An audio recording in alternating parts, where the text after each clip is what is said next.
How's it going, bookworms, filmsters? I'm Katana. Welcome back to a very special BBM.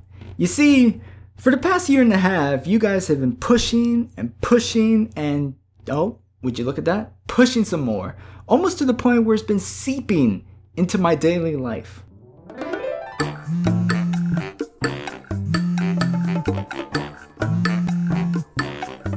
Do Sea of Monsters.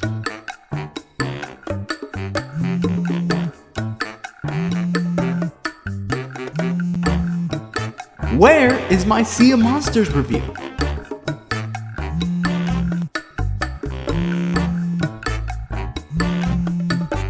Dude! Love the video!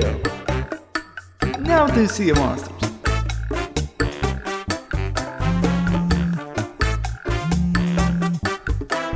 Pocky Johnson Monster See Do Now!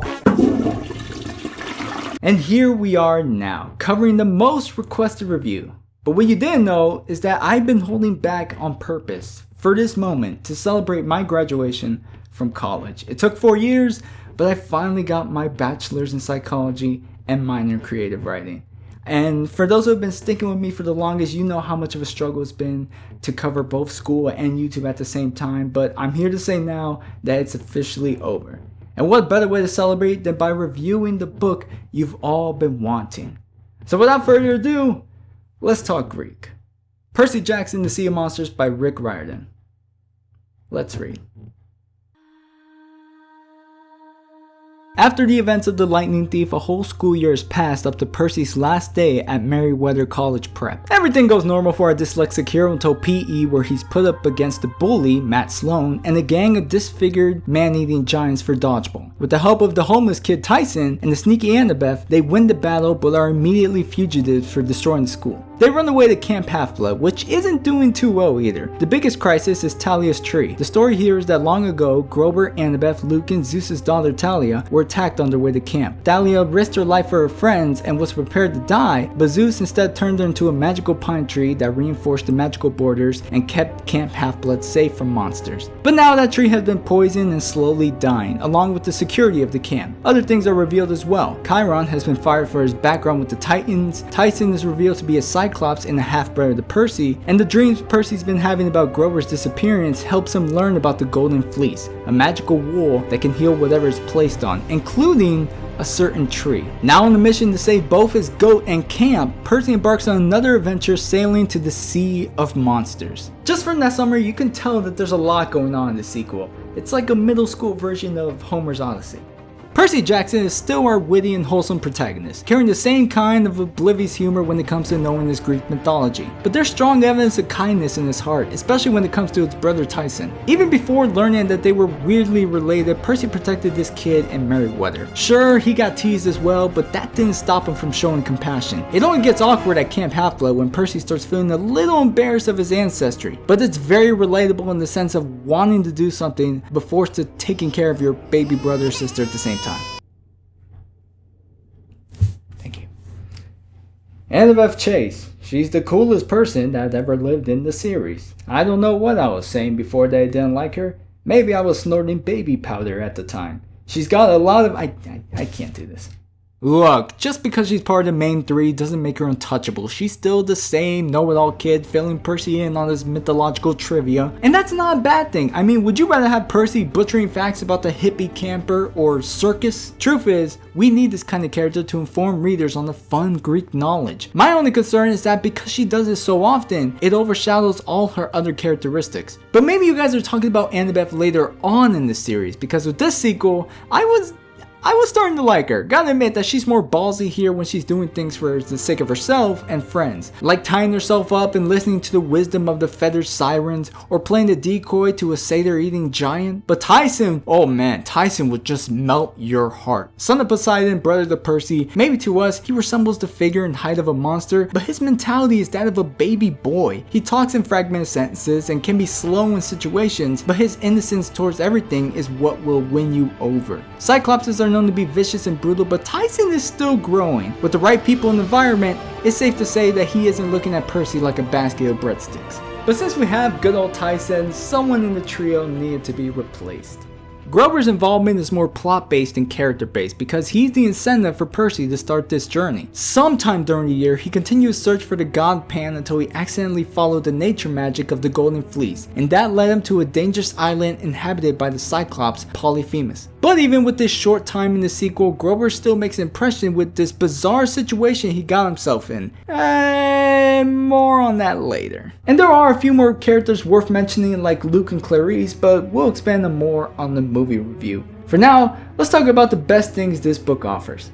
This series is still as humorous as ever, not gut-busting hilarious, but very cheeky and suitable for the audience this is aimed for. The chapter titles are silly and bring life to the predicament being presented. Percy's narration to the readers is colorful whenever he describes the trouble with normal stuff and Greek stuff, and his ignorance to street smarts complements well with Annabeth's knowledge. There's a lot to be found when it comes to the funny sayings and silly situations, meaning that Riordan still understands what makes his books charming. Like the last book, the dedication to teaching kids about Greek mythology in an interactive and refreshed style is encouraging. Not just the fact that Annabeth is pointing out who's who or what's what, but the information is relevant to the action portions. It's more fun to learn and experience these creatures that stand in the way of our hero's goal. Taking down the Colchis bulls or trying to traverse through Charybdis and Scylla, the engagement in battle is what makes knowing these monsters fun and exciting. And the added bonus of modernizing these gods and creatures to fit in our normal world is very creative. Not as lazy as Smurfs hating New York, but immersive like the Harry Potter universe. There's this one joke about business chains relating to the life force of a monster, and it's so outrageous, I can't help but accepting it. And some of these modernizations do well in matching with character traits. Of course, you will find Hermes running the postal service. It's easy to imagine Circe running a spa and trying to change appearances. This is a well-written book, so there wasn't much flaws worth mentioning, except maybe just as one nitpick that the stakes weren't as epic. I mean, in the first book, Percy had to clear his name from Zeus's lightning bolt, and in here, it's much slower pace and him just wanting to save his home. But the side stuff introduced adds more to like a very bigger plot that's happening later in the series. So, yeah, very small complaint. Just like the Harry Potter books, my time reading Percy Jackson is always enjoyable. I will highly recommend to kids who haven't heard of the Olympian series. Very comical, lighthearted, and carries all the excitement like a real Greek adventure. You won't be disappointed. And those are my thoughts on the book portion. Now we are reviewing the adaptation you've all been wanting me to suffer through, but with a little twist, because since we are celebrating today, things wouldn't be much fun going in sober. I mean, my mind goes numb watching this anyway, so why not make a game out of it? Ladies and gents, this is the Dionysus Curse. What me and my pudgy cousin prepared today are 3 different drinks for any incorrect changes. On today's menu, we have Poseidon's pool water for any mistakes made from our heroes, Circe's shake for the villains, and a nice cup of satyr juice for plot or environmental changes. And for the rarest of compliments, we got pure nectar. If you haven't figured it out yet, this is all going to be recorded in one take, meaning that from this point on, I'm going to be reading off my script, drinking as I go. I'm going to see how long it takes for my mind to get warped from all these mistakes that the movie had. And in case it wasn't obvious enough, the following challenge isn't designed for those under the legal age of drinking. It's not endorsing the use of underage drinking. This wise and handsome critic doesn't even make it the whole way through. It is a dangerous game that shouldn't be played, especially towards a film that isn't worth losing brain cells over. Anyone daring to try should replace the intensity with fun liquids such as Kool-Aid, Sunny D, and Capri Sun. Adults of age, you have been warned, but believe me, it is not worth it. Well, I got my milk, I got my shot glass, I lost my good conscience, but that's okay, the pool water will help me forget. But now you can sit back and relax as you watch my descent into madness, watching Percy Jackson and the Sea of Monsters. Gods, please help me now. So our movie begins with Percy narrating over the events that resulted in Tali's tree. Young Luke, Grover, and Annabeth run for the safety as punk Barbie gives her life to buy maybe 5 seconds. Zeus takes pity and turns his daughter into a magical tree to protect the camp's border. And then we fast forward to present day. The first drink goes to the fact that instead of using the biggest event in book 2, which was a chariot race, they decided to go with this lame rock climbing obstacle. Also, this line. How nice of you to show up just to watch me win. You know, everything they say about you is wrong, Clarice. You actually do have a sense of humor. Yes, well, sadly, Percy, you don't. Let's thank these two extras for falling and panning the camera to another mistake. Grover shouldn't even be at camp. Instead of setting up the plot, all he does is take away the time to develop a stronger bond between Percy and Tyson. And the scene follows with Dionysus finally making his appearance, except he's drinking wine instead of Diet Coke, but it's understandable. I wouldn't sponsor this train wreck either. And my god, it doesn't end here because Horseman is still prancing around. Where's the scary Tantalus? Back to the competition, Percy continues his climb against Clarice until one of the campers calls for help. So Percy instinctively goes for the rescue. It's true that this showcases his kindness, but the situation isn't that grave. Everyone else was getting wiped out. What made this guy so special? Thank you! So Clarice wins the tournament and mocks Percy about it. And since we're about to enter deeper mistakes, I'll take a quick nectar for Annabeth's blonde hair. A little too late, but hey, they actually bothered with it. As the sea monkey loser is reminded of his past failures by his best friend and forced to clean up the festivity, he talks with his distant father about his doubts as a hero. And I'll count this as something right. Poseidon rarely talks to Percy, but he was always listening. Percy is then summoned by Chiron to learn that he now has another sibling residing in the camp. Not a half-blood, but... Hi. Hi, brother. Oh no. Maybe if I just drink a little bit more, he'll start to look normal. Alright, so 2 drinks right off the bat. First, it's evident that Merryweather doesn't exist. Obvious that it didn't start the film, but it also takes away the brotherly bond developed in that school year, since that's when they officially met. Second, Tyson's IQ is normal and not one of a kid brother. Thanks for taking away some charm to the character and making him average like the rest. Also, this line. I was upstate, the woods. This abomination didn't grow up in the woods, he's from the streets, fool. So as Clarice comes up to the ocean to continue her generic bully bashing, Tyson smells bull. Everyone but one totally not suspicious camper runs to the action. And Tyson was right. This was bull. As in bullshit, because the Colchis bulls came in pairs. But it takes one lonely bull to create havoc. Percy plays a matador so Annabeth could try and jab it, which doesn't go as planned. Clarice jumps on the bull's back but is knocked off and almost rammed if it wasn't for Tyson and his freakish strength.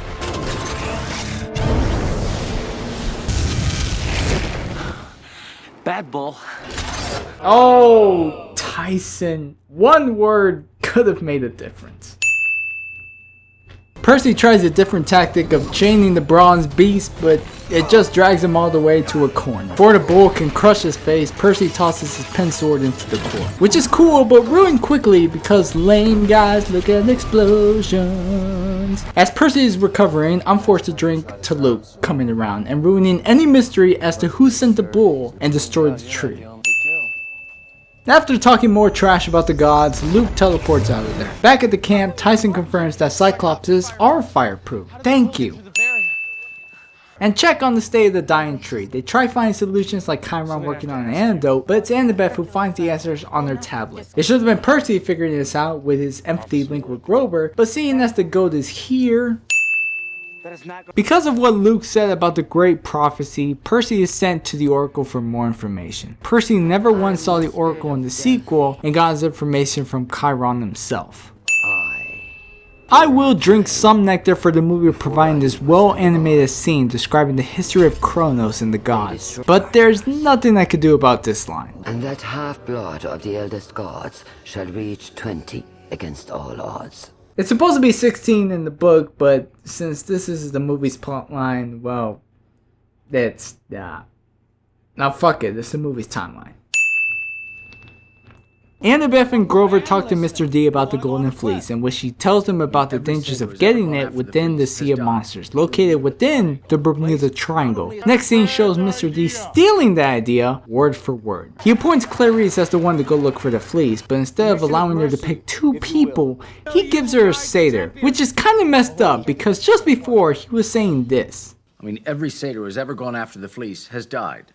You know, this pool water is starting to taste more like pool water the more I think about it, really. Percy tries to warn Clarice about Luke, but her one-dimensional character doesn't know anything more aside from taunting Percy. And after repeating the great prophecy to himself, Percy gathers Grover and Annabeth to find the Fleece themselves. During their moment of escape, Tyson tags along to tell him about the Cyclops, Polydemus, guarding the Fleece. Annabeth's hate for Tyson is there, but it's so poorly constructed that it's not worth the nectar. But the reason for him going is different, since Percy didn't want him to leave in case he got in trouble for their sake. Here, Grover wants protection that will seem pointless later, so... And then we get the most inexcusable change of all. Mist? It makes the mystical look normal. Turning this natural force into a stupid bottle of cologne is the stupidest thing this movie could have ever done.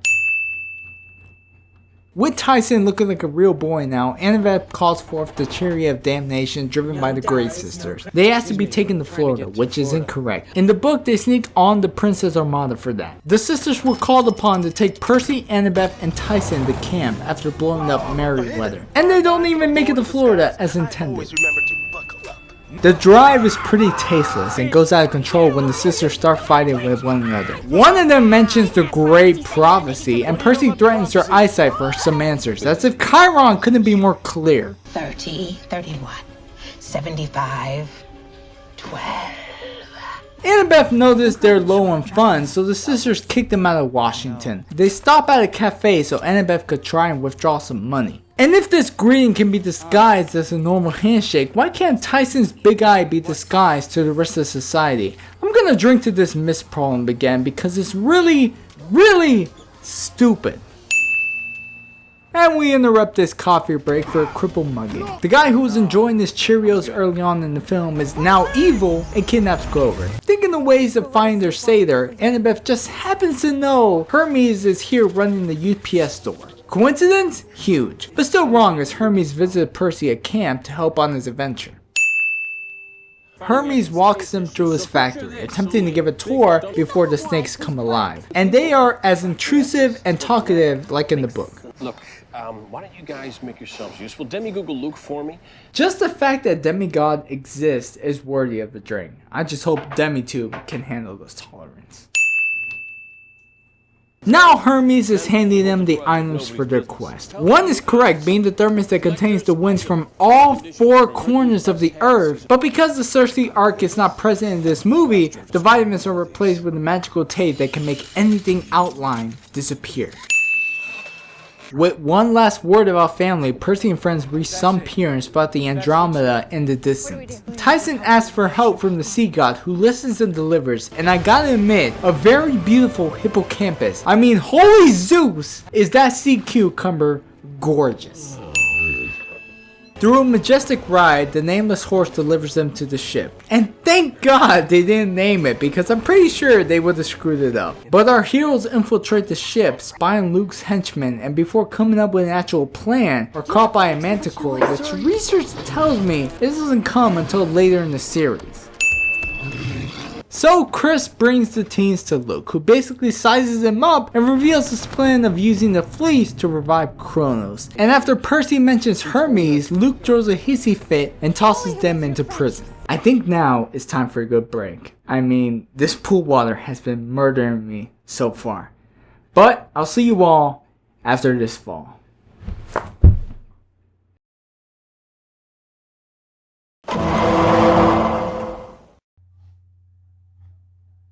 Hello, it's me, Katana, coming back to you after my break. A day's worth of a break, because when I said I'll be right back to you after this fall, I never got back up from this fall. Let's just say that the nectar was too strong for a mortal like me. But I'm back now. I'm still going to do the review the way it was originally, just read off the script and just look at the camera whenever. I still got my drinks. Pure nectar all the way through this time. I took Advil before recording because, you know, headaches. And yeah, we're gonna get through this. We're still celebrating. So our heroes are locked up in the brig. Annabeth expresses her concern for Tyson's unquenchable thirst for murder and checks on the progress of Talia's tree. Percy suddenly remembers that there's an ocean outside and summons the waves to unhook the backpack. The magical tape is taken out and Percy escapes with ease. Sneaking past the manicore, there's no dodging the manpower. The trio are firing their way through your everyday non-magical thugs until Annabeth pulls out a raft and sets it off to sea. But Tyson clumsily drops the engine. Percy's put into a corner until he unleashes the almighty power of a Disney water show and splish splashes his enemies. Go! What, are you staying? I'll be right behind you! May as well.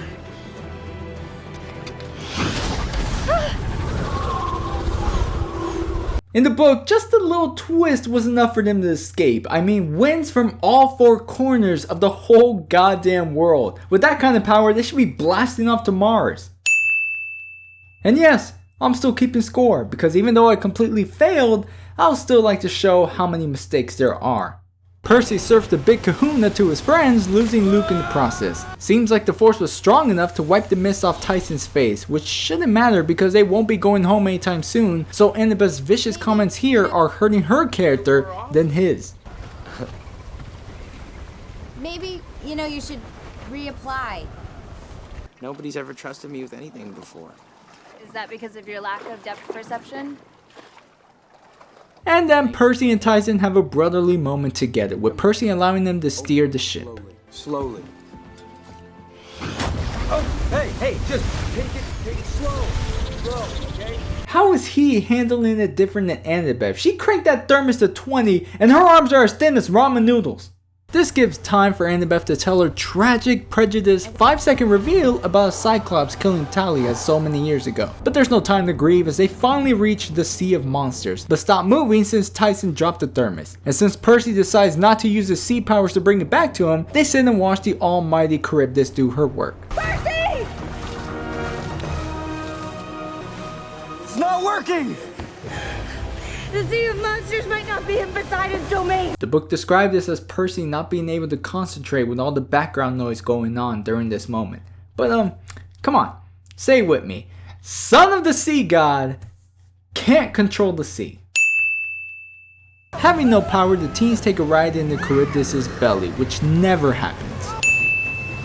Through the echoes, they can hear the tantrums of a young Clarice who also got eaten, with her crew of dead Confederate sailors whose lives have been given in tribute to Ares. Percy helps out before they're all digested. He shoots a clip of bullets at the inner layers of his skin, giving Clarice a way out.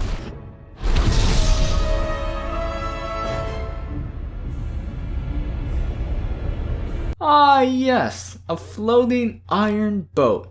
I've seen mechanical bulls, furry scorpions, and talking snakes, but this is the first unbelievable thing I witnessed. Hey, remember the satyr that joined her? Yeah, Clarice said that he got killed by Scylla, reminding me that this and Charybdis were a duo forced to be reckoned with. Thanks for reminding me, daughter of Ares. And I guess this next part is pretty cool. The book stated that Percy is able to understand coordinates and naturally navigate through the seas. I couldn't imagine any other way to represent this without the visuals. Otherwise, he'd look like a complete lunatic. So now the crew sets sail for the Fleece, landing on... oh my gods. Polyphemus lives in an amusement park? No, he lives on an island. But the goddess Circe thought building an amusement park on top of it was a good idea. First, you got the character of Circe wrong in the fact that she hates all men, so why pair her island up with a dirty Cyclops? Second, why an amusement park over the original spa? Circe and Carnival do not mix at all. You don't even do much with the amusement park anyways, just for the background, which the spa could have done and actually represented the book. Third, Circe is not even present at her own park. Oh, trust me folks, it only gets worse from here on out. So, as Percy and friends walk through creative possibilities, they instead find the gateway to plot. They get on an abandoned cart and enter the ride. It's a small world after all. It's a small world after all. Could you two just shut up? I see the connection. Because these are Disney books, right? Well hey! Since you're busy adapting things for the publishing team, how about you adapt something from the original story? Please? They reach the lair of Polyphemus, or as I like to call him, One-Eyed Maui. And he's having an argument with his newlywed wife. I haven't had a decent meal since those half-bloods you brought. And this stupid Fleece is supposed to lure satyrs. Do you see any satyrs around here? Oh no. Sadly, this was from the book, but instead of being funny on any kind of level, this is just sad. Because of One-Eyed Maui's blindness, he can't see Grover as a satyr. So Percy calls him over to discuss a way to get the fleece hanging over the Cyclops' shoulder. Grover distracts him while Clarice tries reaching for the fleece, but Maui sniffs them out. Tyson tries reasoning with Maui, Cyclops to Cyclops, but that results in a colossal punch. Percy snatches the fleece and tosses it from hero to hero until Clarice is pinned up against the wall. Hey, yo, Clopsies! Huh? I quit! Wait, you're a dude? Well, that explains a lot. I don't want to explore this any further than I need to. The teens eventually escape by locking Maui in his hole, making him feel like he lost, which wasn't the case in the book. Luke also shows up, as opposed to meeting them back in the States when Clarice was sent via airplane to deliver the fleece in time. Luke asks for the fleece nicely, but Percy refuses.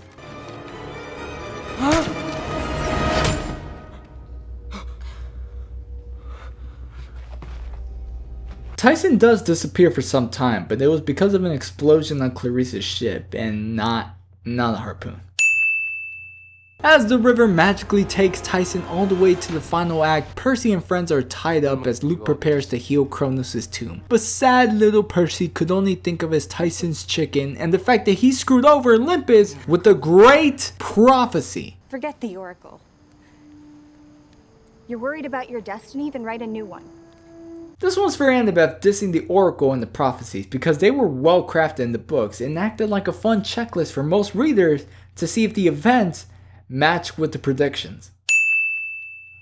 As Luke prepares the revival ceremony, Percy manages to get a hold of his pen sword and releases Grover from his bind. They all free themselves and enter a duel with the Dark Army. Percy's fighting Luke for the fleece but starts to lose his breath, almost his life, until Mike Tyson obviously comes back and throws the bad guy away. Thank you, brother. Aww, well, what a touching reunion. Now how's about we go check that fleece right over... Yup, you fucked up big time. And this is a triple threat. Because of Wannabe Knack over there, you pretty much ruined the entire series. And I don't remember much about what goes on in the whole series because it was a long time since I read them. But I surely remember his ass at the end. Kronos is now awake, and as Luke tries to warm up to his demon grandfather, he's eaten like a morning pill. Percy tries to stop him, but is stopped by the Manticore, who is then stopped by one of Kronos' rock pieces, giving Percy one slash of Riptide.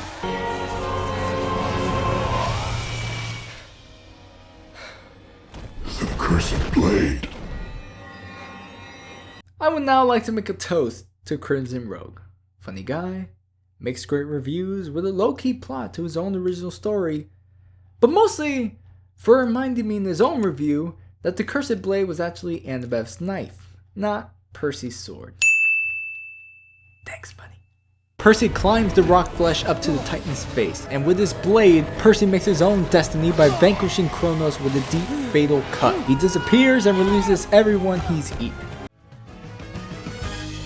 Is it okay to say you're tasty with a side of sheep and goat? Percy thanks Poseidon for his own deed, and Annabeth silently congratulates him before being stabbed by the Manticore. She was actually injured by Polyphemus since the Manticore made its introduction too early.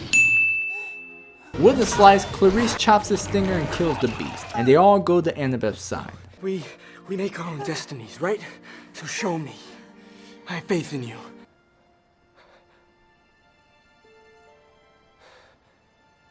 And then she turns into the Tree of Knowledge. No, this isn't a real Greek story. You get your happy ending with Annabeth coming back to life. And a bonus for her settling the grudge against Cyclopses. The next scene transports them back to Camp Half-Blood, with Clarice given the honor to put the fleece on the tree, restoring the barrier. And it's just a celebration from here. Percy and Tyson share a shot of nectar and closure on this newfound acceptance. Next day, Percy's trying to enjoy his Cheerios before Grover comes to tell him about the tree. And for the love of Zeus, bury that poor girl back in the ground. Do not invite her to your crap fest. But with the last minute narration from our demigod, thank the gods, this ends Percy Jackson and the Sea of Monsters.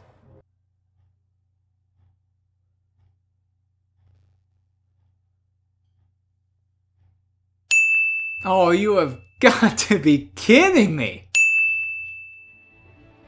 Where do I even begin? How about we start with the special effects, since there were a few moments where it actually looked nice, but most of the time it didn't compare to the first. Mainly when they were on the water. I swear that river rafting looks so bad it makes an amusement park photo look real. Taking away all the extra substance that gave the plot a fleshed out story, the movie came out very predictable and full of cliches. We've seen this kind of story before, but the movie somehow makes it more obvious on how the relationship is going to end, both with Percy's ties with Tyson and Annabeth's. And those couple of frames highlighting Chris Rodriguez doing something odd was lazy and out of place. The fact that this movie tried pushing them off as a series villain to be concerned about was handled so poorly. No subtlety, no setups, it was all bare bone and obvious the whole way through. The acting was followed with a lot of flat performances and awkward dialogue, and this ties closely with the lackluster humor and obvious cues for a joke. That sounded like Clarice. No, it couldn't be her. You ridiculously stupid moron! No, it's her. It's her. Change course. Southwest. Aye, aye. Sorry. Almost feels like a low-budget Nickelodeon TV movie stuck into our Percy Jackson series, which really makes me wish they didn't raise the age for the series. Might have been funny if these were actual middle schoolers, but having them teens and still keeping the childish humor turned it very cringeworthy. Seeing my man Brandon walking around in a wedding dress? Humiliating. It's astonishing how one-noted most of the characters were. Again, having them as middle schoolers would have worked out best for this storyline. Finding the greater evil with a baby brother, or in this case a baby Cyclops, will be something the kid will be stressed out about. But Tyson is capable of taking care of himself here. He doesn't need Percy's protection. Annabeth's the only asshole giving him a tough time. The other campers couldn't give any less of a damn. Speaking of Annabeth, as I was getting used to her in the book, I completely hated her here. Just about all of her badass moments were taken and she became another side chick cheering Percy on. All she did was fulfill my expectation by being the nerdy girl who grills Percy every chance she gets, which wasn't the case at all this time in the sequel. There are clear signs that this didn't have much of a budget for special effects or CGI monsters, but the thing with Percy Jackson is that it's a story filled with monsters in the real world. It's built around that. So if you take away the monsters, all that you're left with is some lame generic YA adventure. The chariot race at the beginning was a missed opportunity. Just having kids riding around with carriage horses would have been enough to satisfy fans, but you go with a generic rock climbing wall. Funny how Luke's supposed to have an army of monsters and rebelling campers, but most of the fight scenes are just rebelling campers. You had the last Dragonian and then use them for God's sakes, and the goddamn mist. No, I'm not touching that. On the one hand, if there wasn't enough in the budget, nothing could be done about that. But all I'm saying is that you took and replaced so much that fans weren't promised the Greek adventure they read. And that's disappointing on the highest degree. If this is the best they could have done, I'm glad they stopped here because I can't even imagine how they could possibly continue. But the real crime of this movie is that it wasn't even trying to be better. You can hear it in the narration, you can see it in the performance and lazy writing. Watching this movie 3 times now, I'm convinced that nobody wanted to work on this project. Could be because of sales, maybe reputation, some external reason for this lack of motivation, which did so much damage to Raiden's passion. And maybe the reason for my drinking game came full circle for this review, because if the movie didn't want to try, why should I have tried making a serious discussion over this? And I'm so positive that there were some mistakes I missed, but hopefully I made my point by showing how terrible of an adaptation this is. And if they do plan on rebooting the series, I'm on board with the idea of an animated series. I didn't get it before, but I sure do now. Until then, it's best you avoid the movies for all eternity. Save yourself the trouble and read the books, because they are infinitely better. With that said, those are my final thoughts on Percy Jackson and the Sea of Monsters. And for some godly reason you don't agree, you can read the book, watch the movie, and make your own opinions. I'm Katana, and I'm a college graduate of 2018. Nothing stands in the way except the real world. But we'll get there when we get there. Right now, I am just focusing on YouTube. I want to stay consistent and provide more BVMs in the future. But for now, I got a blistering headache and I really need some sleep. So, I'll see you all in the next review. Peace out, world. Hey guys, just wanted to say thanks again for hanging out with me on this little celebration video. If you haven't already, subscribe, share the video with friends and family, and follow my Twitter and all that jazz. Thought this movie was a grave sin against all adaptions? Well, here's a better one in my last review on the Death Cure. Got any suggestions for a new BBM review? Just leave it in the comments down below, and if you don't get your reply in 30 minutes or less, your pizza's free. There, I said the things. Live your life, no hardcore drugs, drink responsibly, love your partner, and never let them go. Is that good enough? Okay, good night. I'm passing out.